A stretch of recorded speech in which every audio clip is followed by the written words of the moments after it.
मोहोळमध्ये वाळू उपसा बंद होतो, मग पंढरपुरात का नाही? राजू खरे.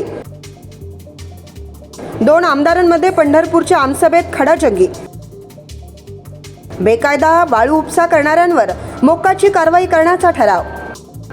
मी जर माझ्या मोहोळ तालुक्यातील बेकायदा वाळू उपसा बंद करू शकतो, तर तुम्ही भाजपचे आमदार असून देखील वाळू का बंद होत नाही, असा सवाल मोहोळचे आमदार राजू खरे यांनी पंढरपूरचे भाजप आमदार समाधान आवताळे यांना केलाय. खरेंच्या वाळू प्रश्नावरून सभेत बराच वेळ गोंधळ उडाला होता.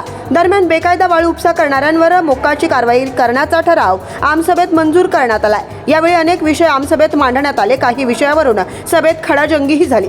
पंढरपूर तालुक्यात गुरुवारी दिनांक 27 या रोजी आमसभा पार पडली. हा तालुका सांगोला, मोहोळ, पंढरपूर, मंगळवेढा व माढा या 4 विधानसभा मतदारसंघात विभागलेला आहे. त्यामुळे या 4ही मतदारसंघातील आमदारांच्या उपस्थितीत आमसभा आयोजित करण्यात आली होती. ही आमसभा मोहोळचे राष्ट्रवादी काँग्रेस शरद पवार गटाचे आमदार राजू खरे यांनी बेकायदा वाळू उपशाच्या मुद्द्यावरून चांगलीच गाजवल्याचं पाहायला मिळालं. आमसभेत पंढरपूरचे भाजप आमदार समाधान आवताडे, माढ्याचे शरद पवार गटाचे आमदार अभिजित पाटील, मोहोळचे शरद पवार गटाचे आमदार राजू खरे आणि सांगोल्याचे शेकापचे आमदार डॉक्टर बाबासाहेब देशमुख उपस्थित होते. या आमसभेत पंढरपूरच्या वाळू आणि मुरुम उपशाबाबत नागरिक टोकाचे संतप्त होते. यावरून सामाजिक कार्यकर्ते अरुण कोळी यांनी आमसभेत पंढरपूरच्या बेकायदा वाळू उपशाबाबत विचारलं असता मोहोळचे आमदार राजू खरे आक्रमक झाल्याचं पाहायला मिळालं. आमदार खरे म्हणाले, माझ्या मोहोळमध्येही मोठ्या प्रमाणात वाळू उपसा सुरू होता. याबाबत मी तहसीलदार आणि पोलिसांना तक्रारी करूनही हा बेकायदा वाळू उपसा बंद झाला नाही.